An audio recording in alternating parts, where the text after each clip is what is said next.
UPSC framing class में आपका स्वागत करते हैं। आज हम देखने जा रहे हैं 13 और 14 अगस्त के most IMP question current affair जो आपके एग्जाम में जरूर आपको देखने को मिलेंगे। तो आज का लेक्चर हम स्टार्ट करते हैं उससे पहले जिन लोगों ने चैनल सब्सक्राइब नहीं करा वो चैनल सब्सक्राइब जरूर कर लीजिए, रोज डेली डोज के लिए करंट अफेयर और दूसरे सब्जेक्ट के लिए। तो हम बढ़ते हैं हमारे फर्स्ट क्वेश्चन की ओर। आज के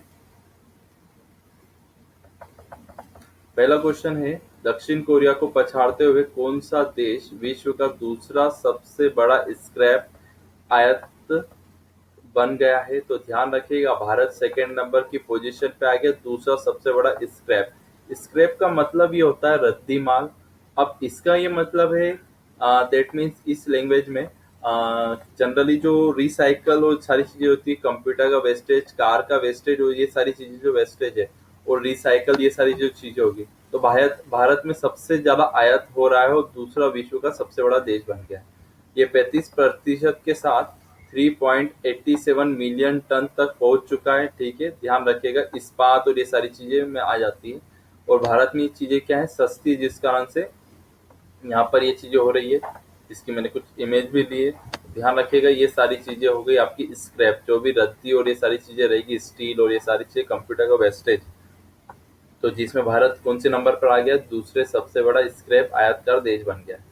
अगला प्रश्न देखते हैं, भारतीय राष्ट्रीय विज्ञान अकादमी, इंडियन नेशनल साइंस एकेडमी के नए अध्यक्ष किसे बनाया गया है? तो नए अध्यक्ष बनाई गई है चंद्रिमा शाह को बनाया गया। तो ध्यान रखिएगा, ये आईएमपी क्यों बन जाता है? क्योंकि यह पहली महिला है जिन्हें राष्ट्रीय विज्ञान अकादमी का अध्यक्ष बनाया गया है।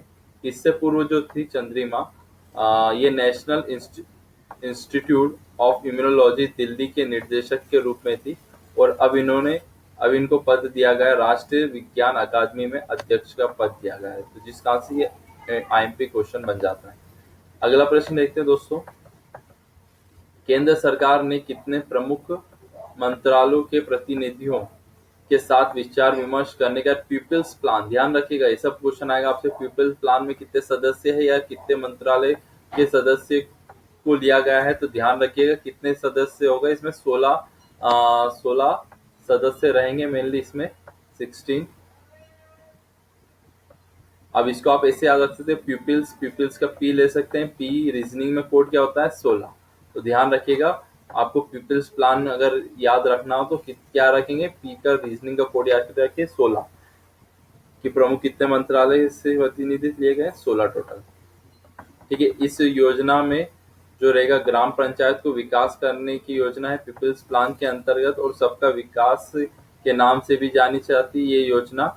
अब इस योजना के तहत स्वास्थ्य, स्वच्छता, शिक्षा, कृषि, आवास, पेयजल, विद्युतीकरण, गरीबी उन्मूलन और ये सारे इस टाइप के 48 ऐसे सब्जेक्ट को इसके अंदर इंक्लूड करा है और यहाँ पर ये सारी चीजें विकसित करी जाएगी ग्राम पंचायत। अगला प्रश्न देखते हैं, वैज्ञानिकों ने दुर्लभ पौधे की प्रजाति की खोज की है, यह भारत के प्रायद्वीपीय और अन्य किस देश में पाया गया है? तो ध्यान रखिएगा, ये भारत के प्रायद्वीपीय में तो पाया गया है, साथ में श्रीलंका में भी ये पौधे पाए गए हैं। ठीक है, भारत के अंडमान निकोबार द्वीप और भारत के प्रायद्वीप और श्रीलंका में ये पौधे पाए गए। अगला प्रश्न देखते हैं, केंद्रीय प्रदूषण नियंत्रण बोर्ड के अनुसार किस शहर में प्रदूषण का सबसे बड़ा स्रोत अपशिष्ट खुले में डंपिंग करा जा रहा है? ध्यान रखिए, डंपिंग और दहन करा जा रहा है, वो सबसे बड़ा जो शहर है वो कौन सा हो गया? भारत का दिल्ली होगा। अब ये जो थी अलग अलग रिपोर्ट्स करी गई थी केंद्रीय प्रदूषण नियंत्रण बोर्ड ने, PWD, CPWD, DDA, DMRC, इन सब जैसी जांच एजेंसियों ने अगस्त से सितंबर तक ऑब्जर्वेशन करा गया और खुले में डंपिंग का दहन के विरुद्ध अभियान भी चलाया गया, जिस कारण से इनसे कार्बन डाइऑक्साइड, मीथेन गैस और सबसे ज्यादा चीजें निकलती है, जिस कारण से ग्लोबल वार्मिंग का भी कारण ज्यादा हो रहा है। तो जिस कारण से सबसे बड़ा शहर कौन सा हो गया डंपिंग में, खुले में? ध्यान रखिएगा, दिल्ली है।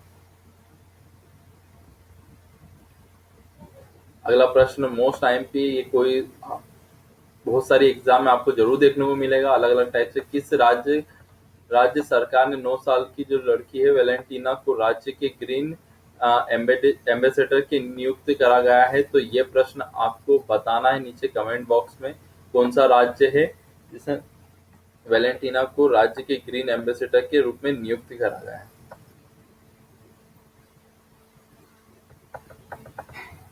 हाल ही में किस देश ने भारत के लिए कार्य वीजा को आसान करने का आश्रय दिया गया है? तो ध्यान रखिएगा, भारत और न्यूजीलैंड। न्यूजीलैंड कंट्री जो है उसने कार्य वीजा को आसान करने के लिए दिया गया है निर्णय लेगा, न्यूजीलैंड। अगला प्रश्न देखिए दोस्तों, अमेरिका स्थित विश्व संसाधन संस्थान द्वारा प्रकाशित आंकड़ों के अनुसार जल संकट में सर्वाधिक, ये अमेरिका के विश्व संसाधन संस्था ने ये रिपोर्ट जारी करी थी, जिसमें विश्व के 17 देशों में से भारत का स्थान कौन सा बन जाता है? तो ध्यान रखिए, संकटग्रस्त जल संकट के इसमें भारत का स्थान कौन सा हो गया? 13वें नंबर पर भारत को रखा गया है। अमेरिका ने जो रिपोर्ट जारी करी गई थी, तो ध्यान रखिएगा भारत का नंबर कौन सा बताया गया है? इसमें 13वां नंबर बताया गया, 13 नंबर पे जल संकट में रैंकिंग भारत की कौन सी? 17 देशों की सूची जारी करी गई थी।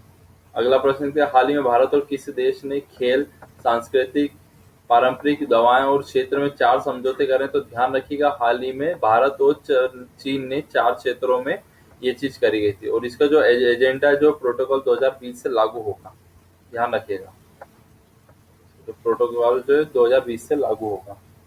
अगला प्रश्न देखते हैं दोस्तों,